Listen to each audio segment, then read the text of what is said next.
When I started practicing law years ago, I noticed very quickly that the cards were stacked against innocent accident victims. That's not right. That's why my law firm is dedicated to working exclusively on behalf of those who need it the most. I'm Brian Goldfinger of Goldfinger Personal Injury Law. When you're in an accident, we can help you get the compensation you deserve. Visit goldfingerlaw.com and get us working for you. Get Goldfinger today.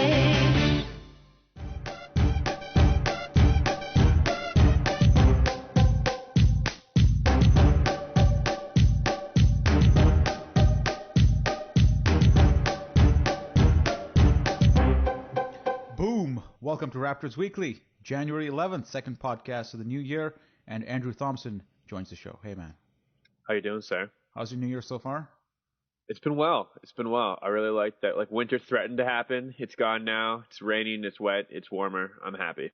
Did you make any New Year's resolutions? Are you into that sort of thing?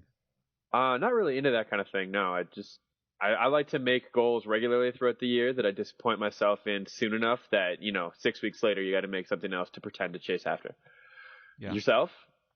Yeah, I got a couple. They're private. I can't mention on the podcast yet. Wow. Not sharing with the listeners or me. I'm one for one. I have one goal, and it's not broken yet. It's Okay. a very, very private goal, but it hasn't broken yet. But let's see how far it lasts. Well, fine then. Yeah.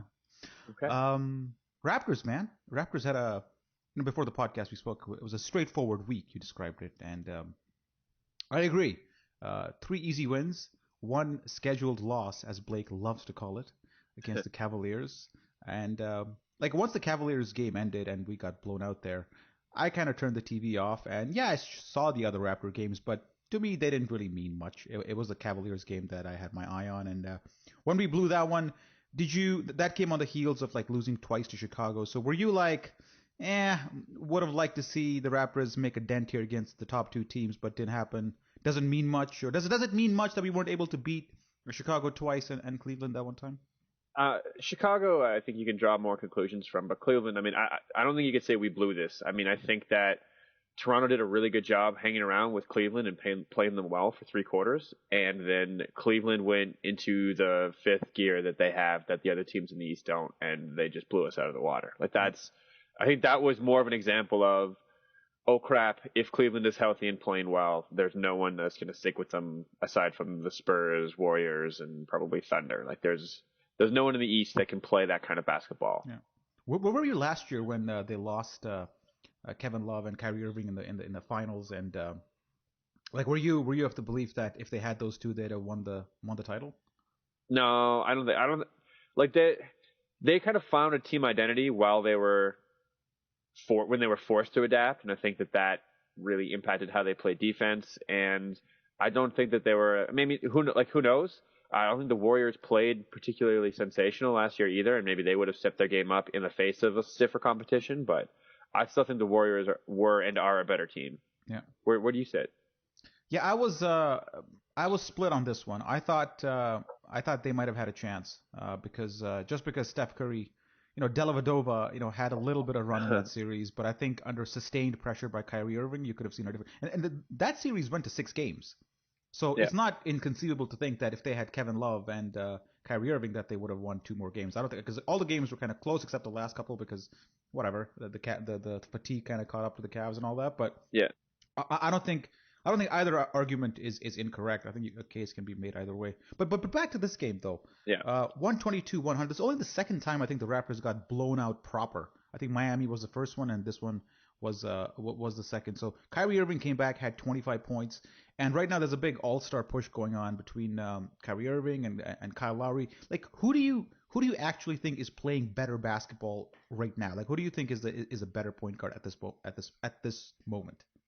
I think Kyle Lowry is a better player right now. Is on both sides of the court, and he's a bigger body of work this season, and he's been contributing at a more meaningful percentage towards his team's win. Having said that, Lowry, though he's having one of the best scoring years of his career, is not capable of being the kind of scorer that Kyrie Irving can be. And Irving is not, he's not playing back-to-backs. I don't know if he's playing back-to-backs yet.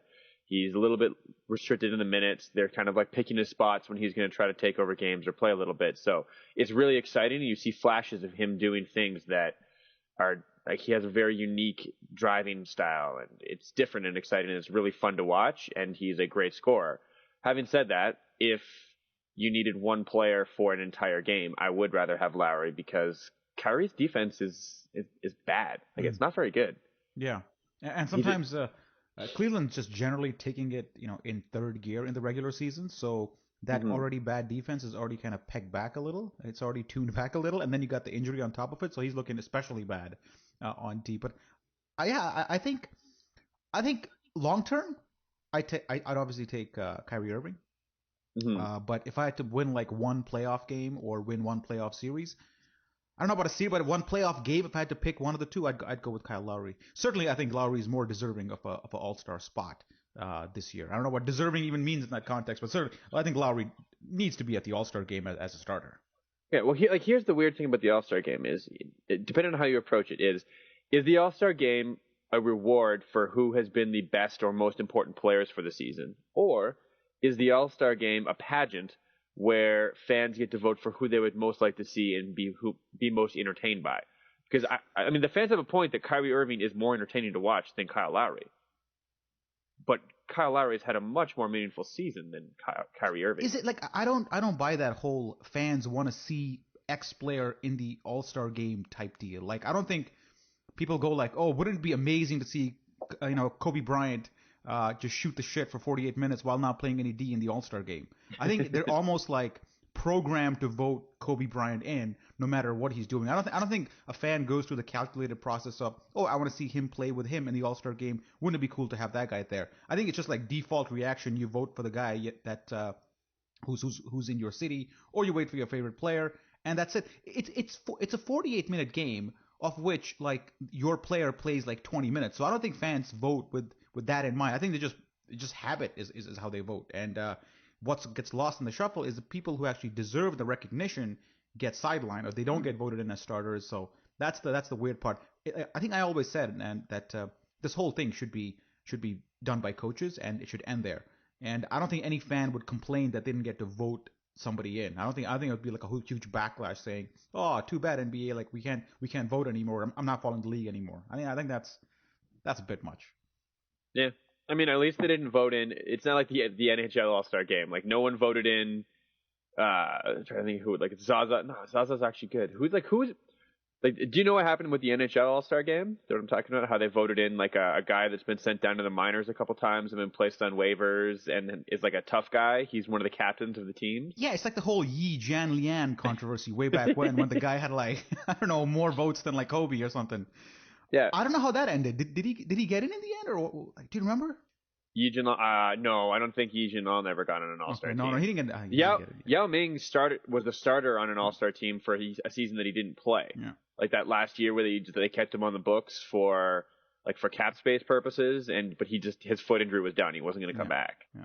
Like I'm surprised the Chinese community abroad and locally haven't gotten behind Jeremy Lin with the same kind of push, because he's nowhere close in this voting thing, and I would expect a little surge there. Well, I think the difference is like Yao Ming was, I mean, when Yao Ming was healthy, he did deserve to not start for an All-Star team, but maybe be like near the end of the bench on the All-Star team, which Jeremy Lin is not close to being. Yeah. No, I mean, maybe for shits and giggles, I thought maybe. Yeah. All right. So Cleveland, we lost that one. What happened there? I think JV played a little bit. I think it was his first game back or something, I want to say. He played all right. He had a couple of. He was going up against Tristan Thompson a lot. Yeah. Kevin Love he guarded. So overall, he was like 4 for 8 for 9 points. Acceptable performance returning from injury. James Johnson got the start now that DeMarre Carroll has been sidelined. So DeMarre Carroll's out. Mm-hmm. What do you make of this good decision by the Raptors of finally going through surgery and putting him away? Or are you like, hey man, this should have happened earlier? I mean, maybe it should have happened earlier. I don't know. Like, I don't like to be hindsight guy, but it seemed obvious that whenever he was trying to come back from an agony injury, that he would, even in post-game comments, like talking about how frustrating it was to try to play hurt, and like credit to him for trying to play through that. But I think it's evident that he had so many things going on that every time he would try to play, something would either get aggravated or the way that things happen when you try to play through injuries or recover from injuries is your body compensates in an inefficient manner and you hurt yourself somewhere else. So he needed to be on the shelf for a while. Whether it's troubling that arthroscopic knee surgery was part of what needed to happen. Yeah, like he's not a help to the team if he's playing. I mean, look at Joakim Noah. Noah played basically 2 straight years through injuries, and you saw a steady decline through that. And now, by all accounts, he's apparently healthy, and he's just not. He's a shell of himself. Yeah, he missed 4 games into the season. This was something quite. We detected this kind of early, and hey, it is what it is. But as long as he comes back from the playoffs, for the playoffs healthy, I think that's what really matters here. But now it's a question of like how much time does he have? When does he come back? When does he get that gel time heading into the postseason? So all these things come into play, and we'll talk about that momentarily.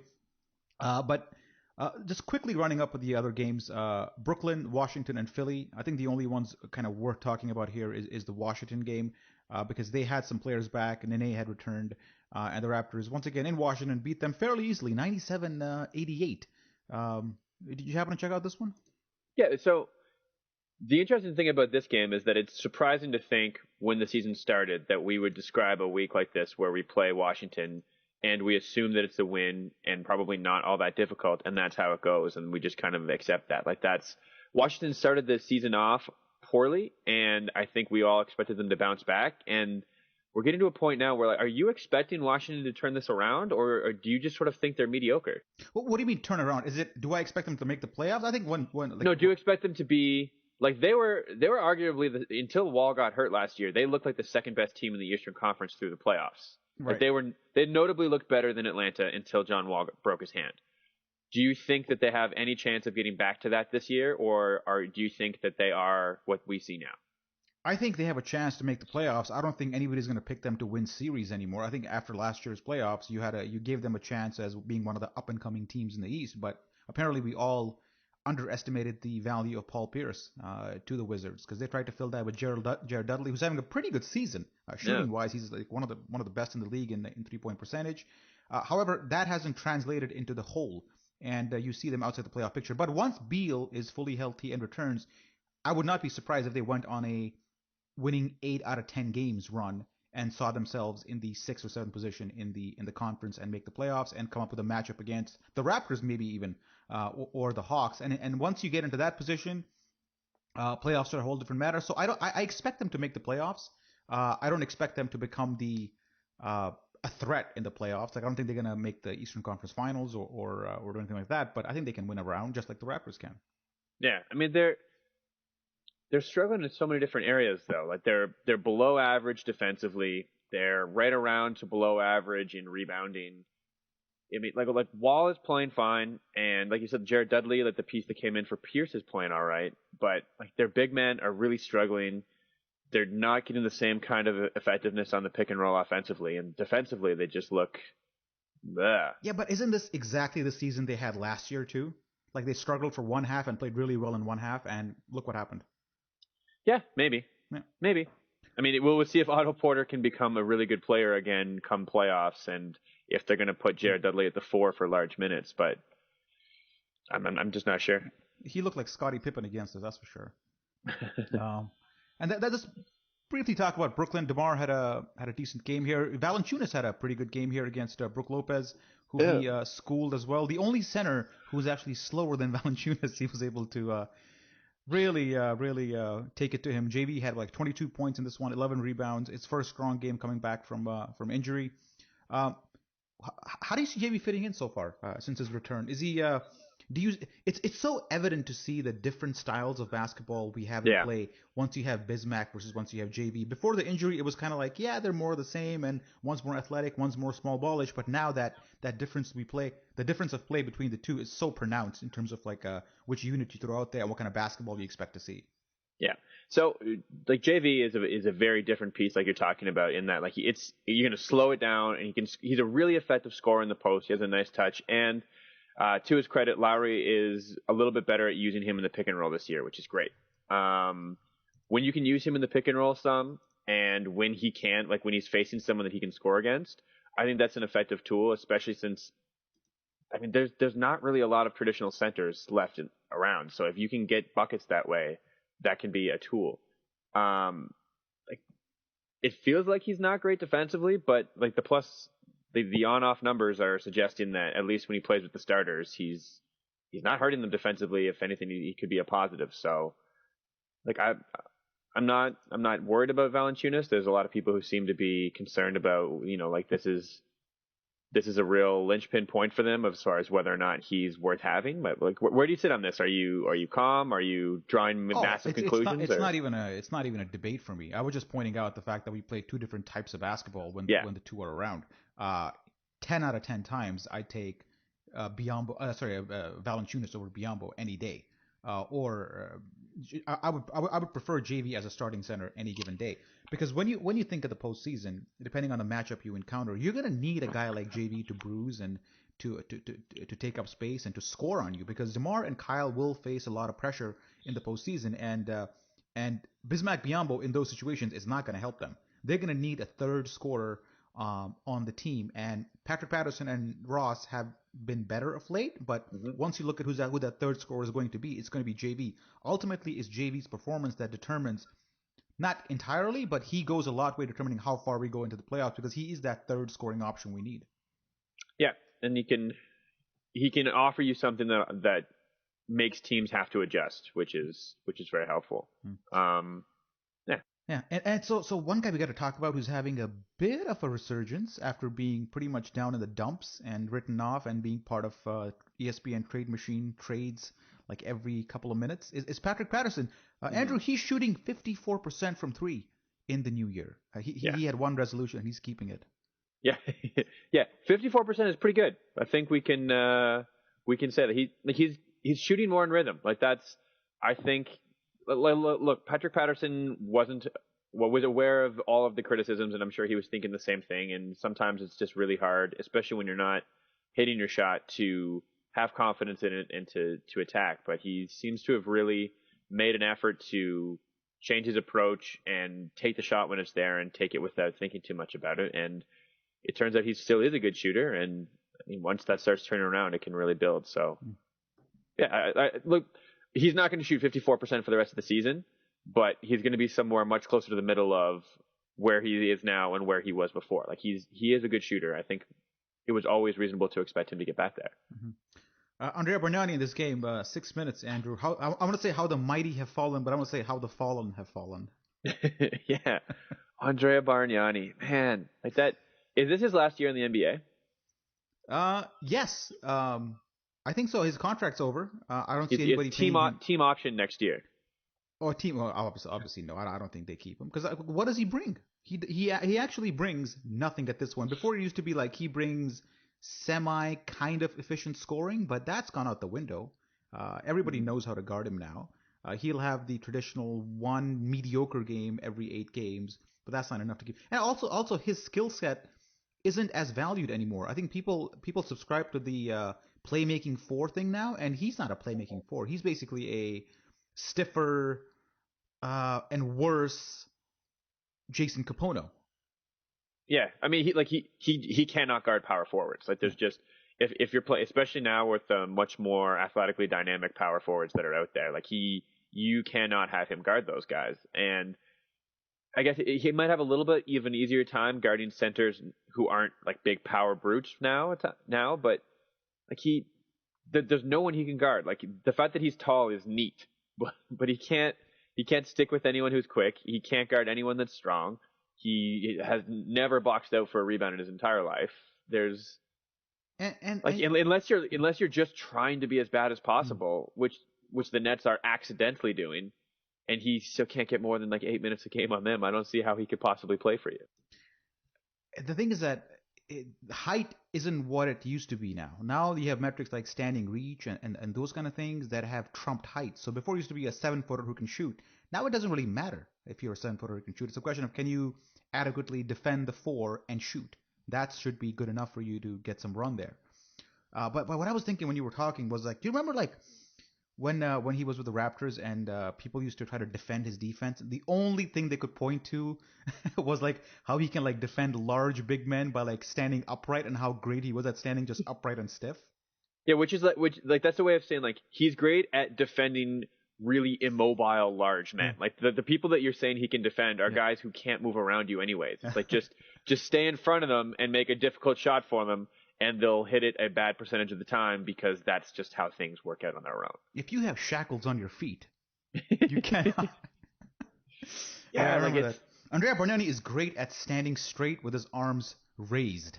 That was essentially the argument. Yeah, like he. All right. We're spending too much time on him. All right.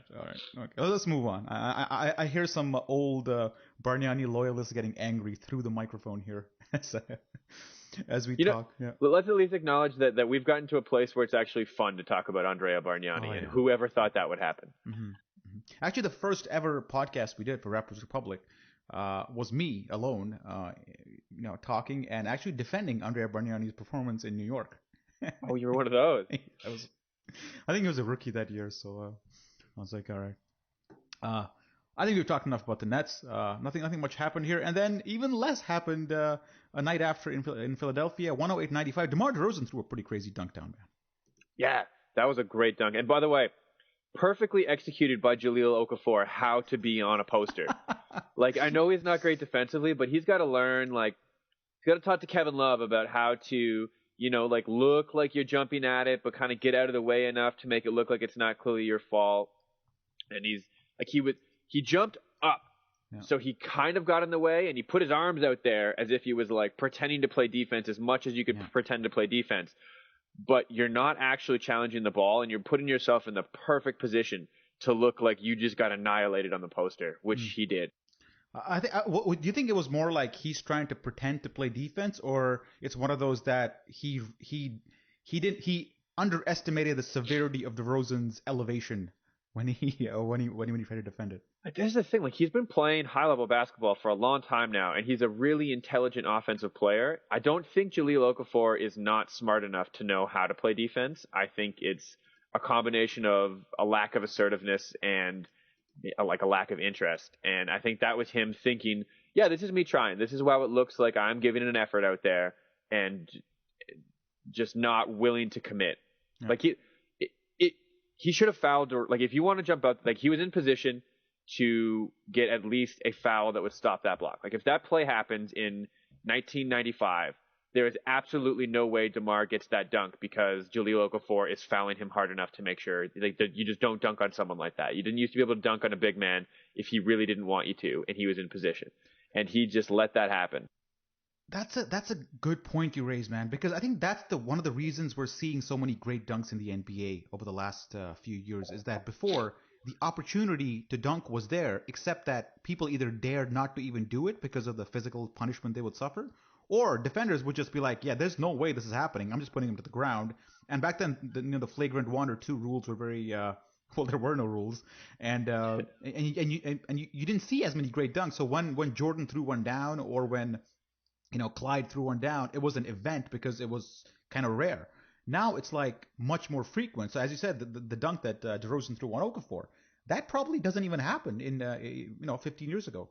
Yeah, and I think coaches have seen like don't foul because, like, don't do like a halfway foul is good advice, because you don't want to give someone the and one, but like that is obviously going to be 2 points. You are much better just take, like, Okafor was not at risk of fouling out of the game. You're much better to just make sure he doesn't. It's funny how many guys are willing to just take the intentional foul when they're going to be the only guy or one of the only 2 guys left on a fast break, or you're trying to split up a layup and you just grab the guy before he can jump, but they're unwilling to make that attack in the air. And like, look, like, maybe that's for the best. I don't want people getting hurt, but it is reflective of a different attitude.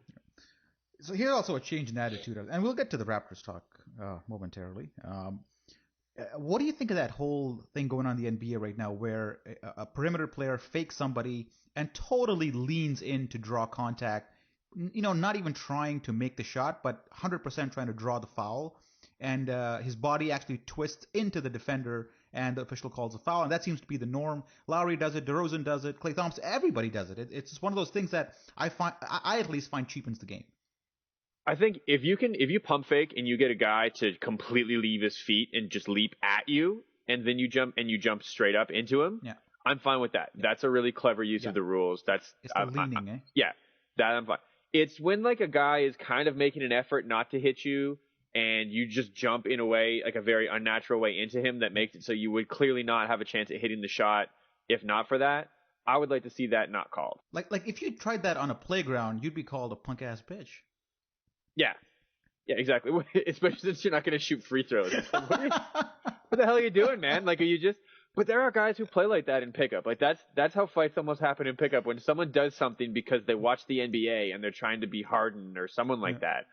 And they're just trying to get a foul call at the expense of everyone's possible well-being. And you're like, great, man, take the ball at the top again. Like, thanks for the skin knee, you piece of ish. Yeah. Like, what is wrong with you? Way to get me in foul trouble.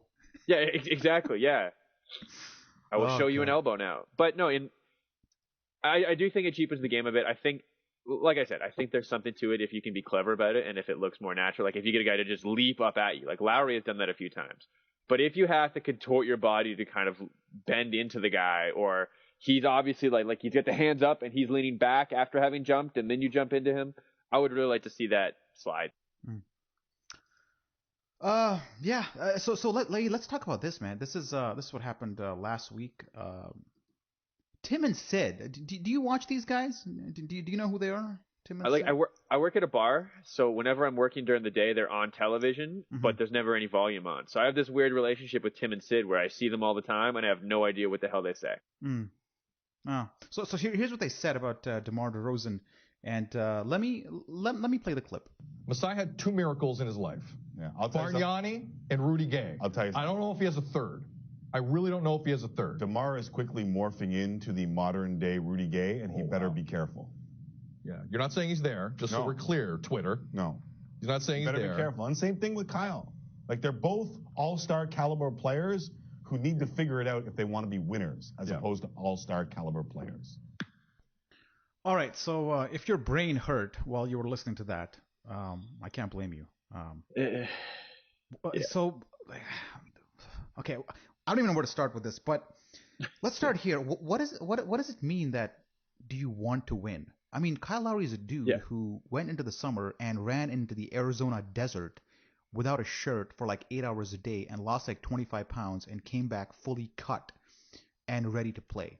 To me, that's a guy who wants to freaking win. DeMar DeRozan spends the offseason not, in the Bahamas partying or whatever. He's playing basketball all summer long, and he tries to improve every single summer.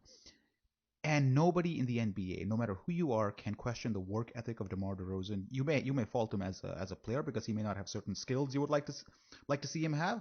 But in terms of work ethic and wanting to win and deciding that he wants to win, I think that was decided a long time ago. And the ironic part of this whole thing is that these comments are being made by a fat piece of shit, basically. The guy on the right, Sid, I think it is, who has like jowls. Yeah, and let's call him bald too. Let's throw that out there. It's like, what do you you're criticizing two guys who have like given their heart and soul to the city. You may not like them as they're not the best players in the NBA, but to question whether they want to win, I mean, that's odd, man. Yeah, it's sports radio at its worst. Like it's empty platitudes. This whole like he doesn't want to win. Like that's growing up in the Toronto area. This is all I used to hear about people talking about the Leafs. So and so does want to win. So and so doesn't want to win. They don't have heart. They don't have what it takes. All we're doing is reflecting the fact that none of us know anything. None of us speaking in that particular frame of mind know anything about what we're talking about. So we just decide that it's a decision. He doesn't wish to win. He doesn't want it enough. What a dumb thing to say. It's an empty platitude. It doesn't mean anything. And it's just this notion that you believe or you know more or you would do better if you were in that position. And I think you're absolutely right. DeMar DeRozan and Kyle Lowry are two exceptionally hardworking guys. Like that, if you wanted to make a knock on Kyle Lowry, which I guess all you could have said before was he's not in as good a shape as he should have been, which I don't even think I thought before until I saw how good of a shape he got in. But these guys play as hard as anyone else in the league. They're both near the top in minutes. I mean, when has our criticism of either of these guys ever been they're just taking a night off or they're not trying enough? I mean, I don't remember ever saying that. I've been really critical of DeMar over his time in Toronto, but I have never once considered that he doesn't want to win or that he's not trying as hard as he absolutely can. I mean, I think the one criticism we've had of him with his 3-point shot is it's really troubling that he can't develop a shot, because we know that he works so incredibly hard on his game in the off season that if he doesn't have one yet, then I'm not sure if he is able to get one, because I'm positive that he's trying as hard as he can. Yeah. So to make this criticism is just inane. Yeah. And also, I don't know what's wrong with Rudy Gay, because Rudy Gay is having a pretty good season. He's shooting 46% and 33% from three. He shot 36% from three last year. He averaged 21 points, 18 points this year. Like, he's having a pretty good season. So there's nothing wrong with being compared to Rudy Gay. Maybe back when he was with Toronto, he was a pretty one-dimensional player who, and you can see how much that was coaching and how much that was fit. But overall, as a player, Rudy Gay is not a terrible player. So I don't even know, even if he was the modern day Rudy Gay, I don't even know what that means. Yeah, it's hot take sports radio buffoonery is what it is. It's Rudy Gay, comparing him to Rudy Gay is a great clickbait way to criticize someone in a way that gets everyone, oh yeah, Rudy Gay, like Rudy Gay bad, right now, yeah. DeMar bad then. So it's like, great, moron, but he's not. Like DeMar is playing the most efficient is changing his approach to play very efficiently this year for him, and that's great. And that's a way that he's moved away from the Rudy Gay style. He's trying to find more assists. He's trying to get to the basket more. Those are good things. And also, like you said, Rudy Gay is having a pretty decent year as well. So it's 3 hours a day where someone's got to talk on the radio, and they don't, they don't know what they're talking about, and they just have to have an opinion, and they have to say so in a sensationalist manner to continue to get viewers, apparently. Yeah. So, great. All right. So that's that. Before we take a break, let's quickly preview the schedule that's upcoming for the Raptors. They're in London, England, to play the Orlando Magic. I don't know why the NBA would decide the Magic abroad would be an attractive proposition for anybody. Like, how does this work? Do you know how they made this decision on which teams play abroad? I don't know. Look, this Toronto versus Orlando game is a much more entertaining London game than the double feature Nets versus Raptors back in the Bargnani era that they had a few years ago. So, while you're already there, you may as well play again. I think, I'm guessing it's maybe like the Canadian team has more roots to England, maybe, and then we're going to send a team that is willing to give up a home game. Basically, is what it is for Orlando. Yeah. Is that what they're doing? It's the same. Like the NFL does the same thing. They send them the poo-poo platter of games where they don't know any better, and they'll just see how entertaining it is, hopefully, without realizing that it's a monkey poop fight. Which Orlando versus Toronto isn't, but Jacksonville versus Detroit was this year. I think Orlando did like a cost-benefit analysis here and said it probably takes, they could probably save on like usher pay and stadium costs than just no. And they also got a check by going abroad, so that probably helps too. So yeah, the Amway Center isn't exactly packing them away this year. Mm-hmm. They still do the jingle, by the way, on made free throws. I don't know if you remember from the Shaq and Penny days. On every made free throw, there's like a jingle that plays in Orlando, and to this day, it's still there. Credit to them. Yeah. I'm wrong, actually. The Orlando Magic's home, they're actually getting people to go to their games. I don't know how they chose these two teams, because they're both teams that have good home crowds, apparently. Yeah. All right. Whatever. So that's Orlando. That's on Thursday at the O2 Arena. And then the Raptors got Brooklyn and Boston and Miami again. So we're kind of spanning the week here, because this week there's only one game really, which is Orlando, and then I guess the rest of the games we'll cover in next week's podcast. So thoughts on Orlando before we go to the next segment here? Orlando Revenge is game? Yeah, Orlando is a team that you should beat, but you could lose to on any night, is how I would describe them, because they've got guys that can be really good shooters at times. They're super athletic. They're young. They want it. They play really interesting defense, and they rebound, but they're not a good team. So, what do you think the starting ticket price is for this game? What arena is it at? Is it at O2? Yeah. Do you want me to convert to Canadian? No, just US dollars. Just US dollars is good. Average ticket price, I'm gonna go with $40. No, starting tickets cost $102. Jeez. Yeah, I gotta want basketball if you're gonna go. That makes sense. Like this is the only time you're gonna get to go to an NBA game over there. But right. All right, I guess. Now it makes sense why they have teams going over there. Yeah. All right, so let's take a quick break and come back after this.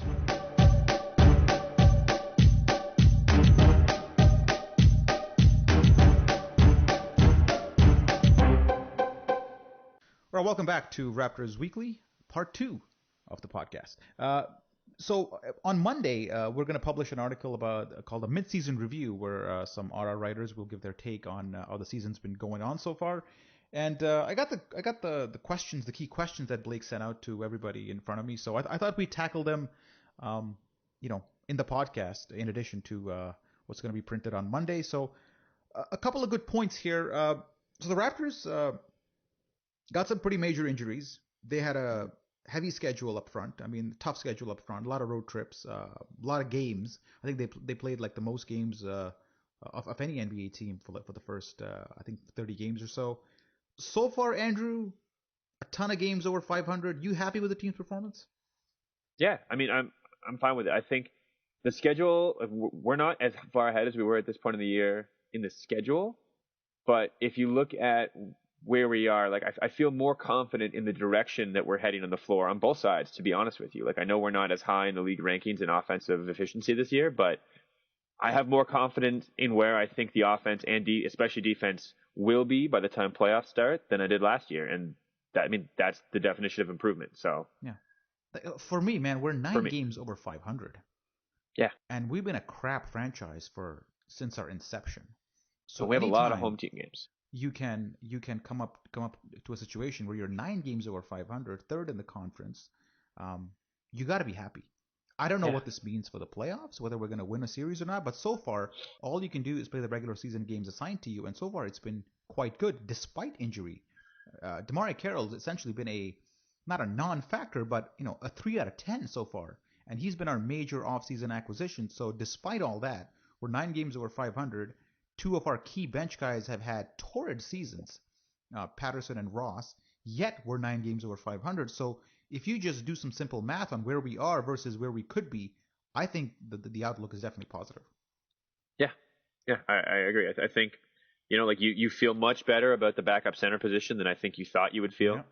Yeah. You're starting to get the sense that I think Casey is slowly getting a handle on maybe how to actually use James Johnson and Terrence Ross, and the DeMarre injury is actually maybe going to be helpful for that.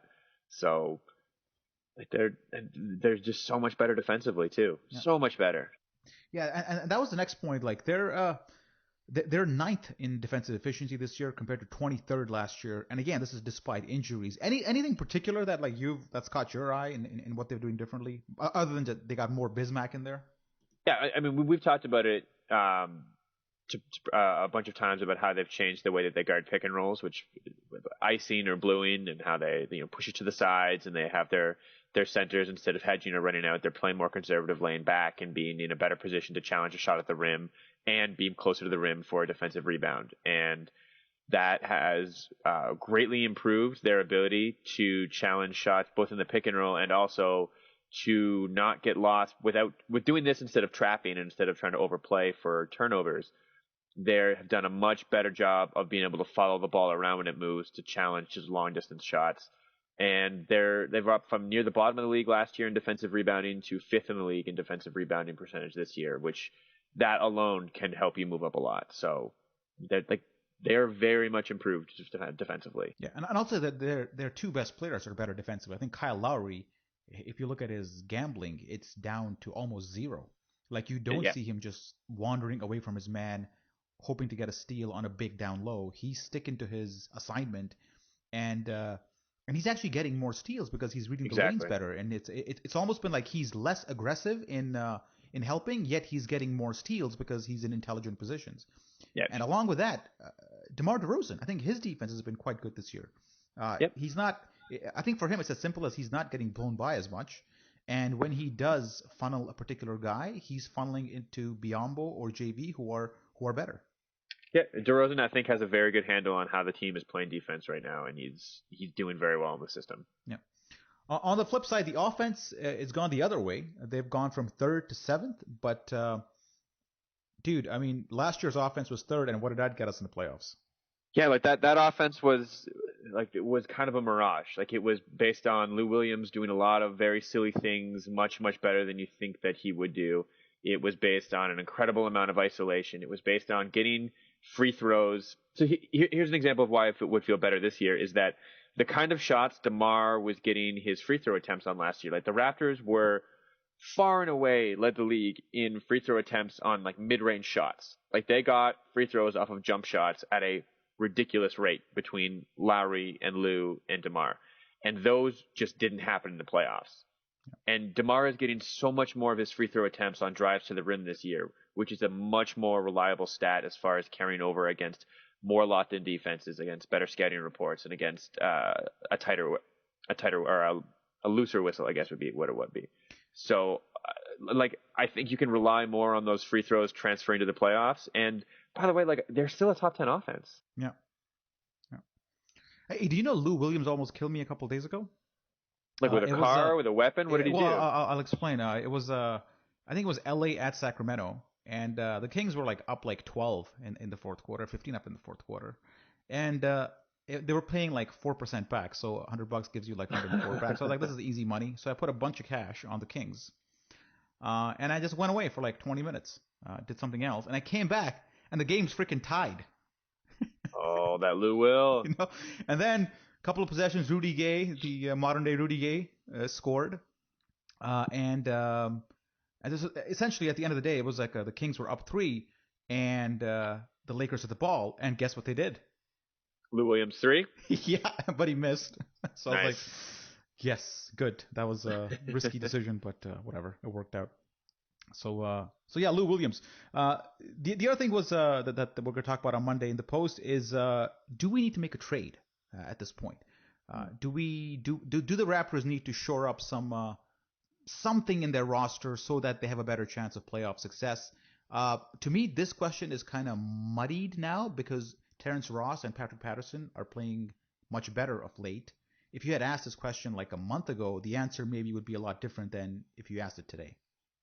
Yeah, I think there's a reason why we've seen so few trades in the NBA this year as well, is that who is available that is a benefit to a contending or wannabe contending team in the modern NBA. And there's not a lot of guys available for that. Like Markieff Morris, I think is really the only name that makes sense as far as I've seen guys that are probably available who would help a team play in the kind of basketball you need to play now. Ryan Anderson's out there as a rental player. Yeah, but I mean, like, Ryan Anderson is a better shooter than Patrick Patterson and a better rebounder, maybe. So, like, there's that. But defensively, he's not good. So, what is he giving you that you don't have with Patrick Patterson? All right. I think I would rather have someone who is a more athletically dynamic player if you're bringing someone in for the power forward spot to guard small ball guys than a Ryan Anderson. Like, that's the one attractive part about Is Marcus or Markieff? Markieff, right? Yeah. Markieff Morris. That's the one attractive part about that, is I think he's dogging it because he's mad at the franchise and he is the player we saw 2 years ago, not this year.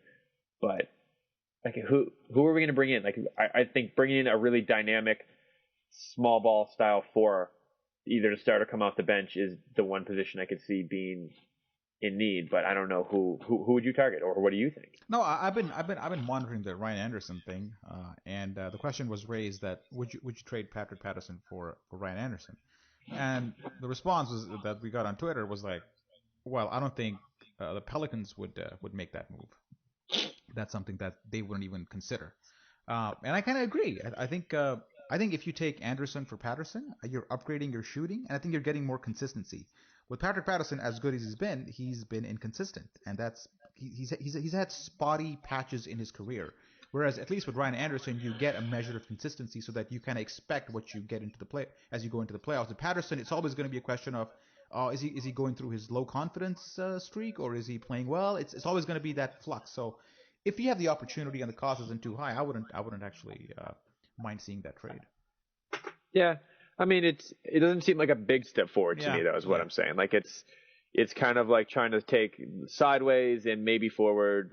We'll see. Like, I think if you're going to make a trade, you want to do something that's going to make a bigger impact. And I think if there is a trade, it might have to do with something about the fact that the Raptors have 3 or 4 young guys in development already right now. Mm-hmm. And we have 2 picks in each of the next 2 drafts, first round picks.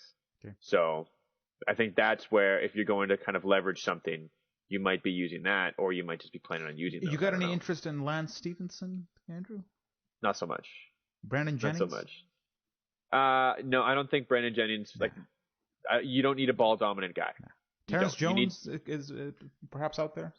Yeah, and now it's a name that's a little bit more interesting, but like that is what I'm talking about as far as what I think this team could use is someone who is a young and dynamic power forward, someone who can guard both traditional and a small ball power forward and provide a little bit of shooting. Mm-hmm. All right, so I think we agree that whatever step we make, at least based on the players that are supposedly available, it's not going to be a giant leap forward. And again, I think this question depends on when it's asked. And a month ago, for sure. Now it's a question of which he thinks that he's one piece away from going deep into the playoffs. If he thinks it's a small step forward, hang on to that pick and maybe do something with it and hope that Ross and Patterson come through. Because if you look at the Raptors right now, they're third in the conference, and if the playoffs started today, they'd be facing the Indiana Pacers. That's not a given by any means. Even if Ross and Patterson are playing okay, it's not a given.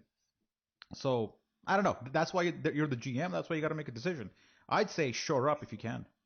Sure. Yeah, like you want to improve. You want to get whatever you can, and I do think that we'll see a series of small trades as we get closer to the deadline, whether or not the Raptors are involved, at least throughout the league. Yeah. There's a lot of odd teams that aren't convinced about whether or not they're sellers yet this year, and they will figure that out pretty soon. Yeah, and the Raptors do have some dead spots in their roster, right? I mean, Powell's in the D League, Bruno and Lucas are there as well. So you really, and I guess a lot of NBA teams have 12 to 15 are dead spots, but for the Raptors, maybe their advantage could be that depth, and if they're able to go maybe have a 9 deep rotation or a 10 deep rotation, that would be good. Sure. Yeah. Easier said than done, though. Totally get it. Very much so. Yeah. All right. So what you've seen of this team so far at the start of the season up till now, has your confidence level in them winning a playoff series improved or has it decreased? Where do you stand? Do you still think they're capable of winning a playoff round? I feel better about this team winning a playoff series than I did about last year's playoff team, just because, like we talked about earlier, kind of the way that they're getting baskets and the way that they're manufacturing their offense while still having a long way to go to be something I feel really confident in. They're heading in a good direction, and they're capable of closing down on defense this year in a way that they weren't last year. I feel more confident in DeMar and Lowry in a playoff series this year than I did last year. I'm feeling better. I think that the competition is stiffer in the East this year. Like, that's something that you need to take into account when thinking about whether or not they're going to win a playoff series. But I think that they're heading in a continually positive direction, which makes me feel good. Like, I'm with you, except that when I look at the standings and look at the 8 playoff teams right now, I can't pick one of them and say the Raptors would 100% beat them. There's an element of doubt in each series. I think the Raptors have improved collectively. They're more of a team this year. When you look at those Boston, Detroit, Indiana, Miami, Atlanta, would you maybe Boston, I guess, but other than that, you wouldn't say the Raptors are a clear favorite to win the series. Yeah, Boston, I haven't been nearly as impressed with Boston as I thought I would be this year, and I think that they're a team that you can beat. Aside from that, there's no scenario in which I feel good betting my life on any team but from 2 to 9 to make the Eastern Conference Final in the East. Yeah. I don't. That is going to be injuries. That is going to be who steps up, and that's just going to be matchups, and they could all be close games. It's going to be very, very tough slugging against any of those 2 to 6 teams. Atlanta, Miami, Indiana. I don't want to face any of those guys. I'm going to stick with my Eastern Conference prediction that I made in the summer of Cleveland and Miami. I still think Miami's dangerous, and when they're healthy, when they're put together well, and when they're all there, they're a tough team to stop. So that's the I think that kind of rounds off the podcast. I don't know, a light week for the Raptors. Only one game in London. You ever been to London? I've never been to Europe whatsoever. I'm going to Asia in 3 days, so there's that. But I've never been to Europe. Asia's pretty big. Where though? Southeast Asia: Cambodia, Vietnam, Thailand, Malaysia, Singapore, Indonesia. Is this a backpack trip? Are you packing a hostel? What's going on here? Yeah, backpack trip, 7 weeks. Wow. So no podcast from Andrew for no, some time. This is it. This is me signing off until March. I will have I'm really hoping to come back and see an improved Raptors team that goes on this positive direction. I'm positing that they will, but it'll be weird not watching 2 months of NBA basketball. Very weird. All right. And with that, we'll wish Andrew luck on his travels. And listener, we'll see you again next week. Once again, if you like the Raptors Probably podcast, do check out the Raptors Weekly Extra podcast airing on Friday with Blake and Will. And also, do us a favor, and if you're on your mobile device, on iTunes or Stitcher or what have you, do give the podcast a rating. I don't know. I don't know how to do that, but people keep telling me that you should ask listeners to give you ratings. So since last time we got 14 ratings, all 5-star, Andrew. So feel good about that. Thanks, millennials. Yeah. So keep doing those rating things, and we'll thank you for it. Other than that, Andrew, goodbye. Farewell, sir. Listener, next week.